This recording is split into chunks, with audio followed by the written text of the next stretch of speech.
In 1940, the German authorities in Warsaw had a brilliant idea for urban planning. They took a 1.3 square mile section of the city, walled it off, and crammed nearly 500,000 Jewish people inside.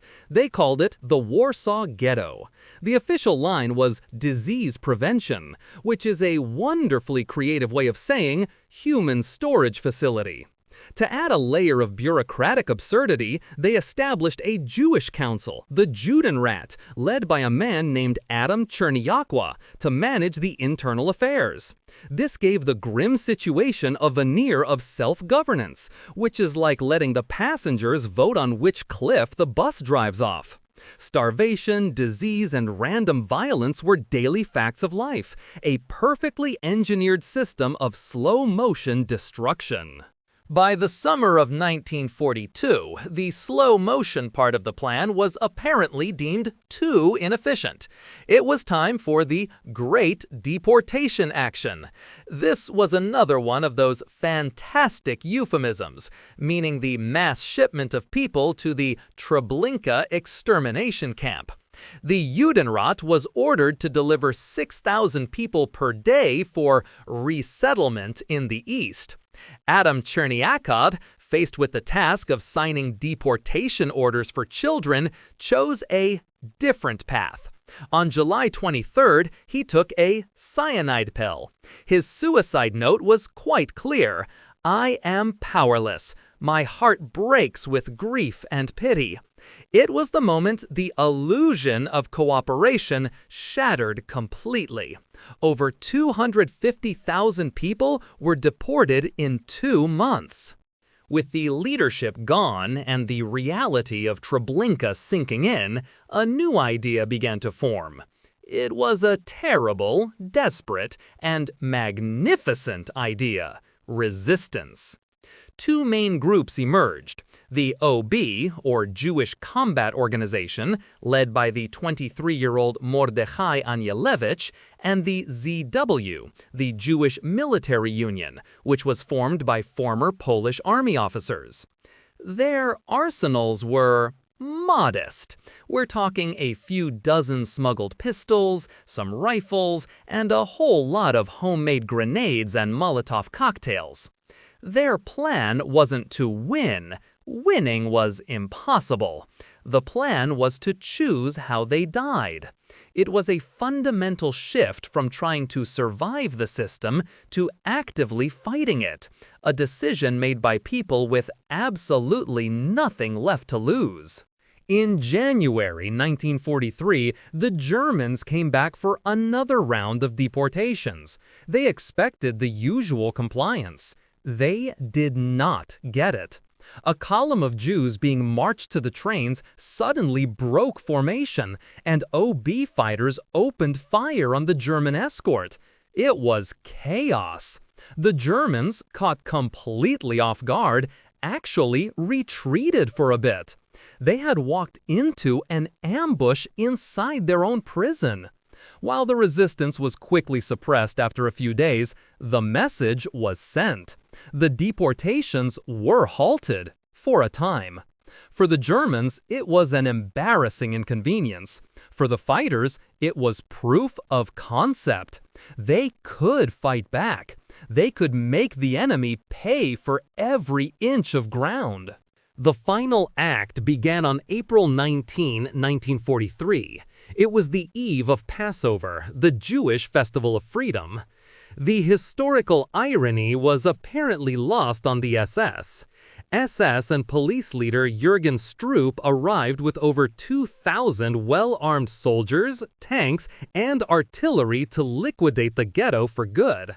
He confidently reported to his superiors that the operation would take, at most, 3 days. Facing him were maybe 750 poorly armed fighters from the OB and ZW. It's the ultimate David and Goliath story, except Goliath has machine guns and David has bottles filled with gasoline. Stroop was about to learn a very hard lesson in underestimation. Stroop's plan for day 1 was simple: march in, round everyone up, look heroic. The ghetto fighters had a different plan: set everything on fire. As the German columns marched down the main streets, they were hit from rooftops, windows, and prepared positions with a storm of bullets, grenades, and Molotov cocktails. A tank was set on fire, soldiers were killed, the Germans were forced to retreat from the ghetto by the end of the day, humiliated. Stroop's 3-day timeline was already looking hilariously optimistic.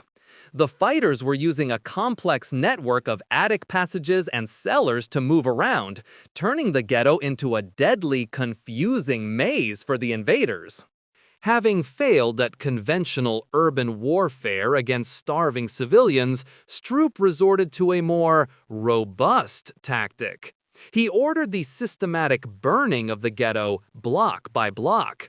If the fighters wouldn't come out, they would be smoked out, burned out, or buried in rubble. Flamethrowers and artillery were brought in to level every single building. The sky over Warsaw turned black with smoke. The great German military machine, which had conquered most of Europe, was now reduced to fighting an arson campaign against a single neighborhood. It was no longer a battle. It was an extermination by fire, a meticulously documented act of supreme barbarism. The fight moved from the streets into the sewers and the bunkers, fortified cellars where civilians and fighters hid. Life in these spaces was a nightmare of suffocation, darkness, and thirst. The Germans knew this, so they started pumping poison gas into the sewer system and using listening devices to locate the bunkers.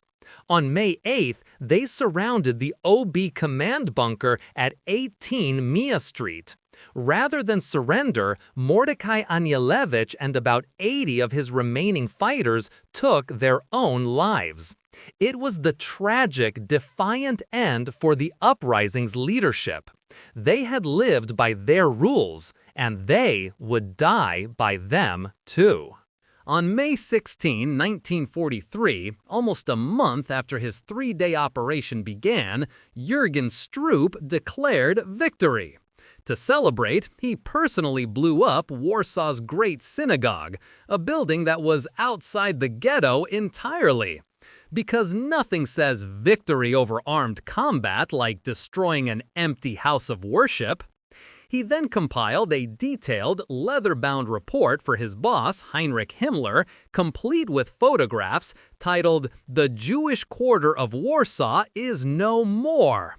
It is, without a doubt, one of history's most damning pieces of self-incrimination.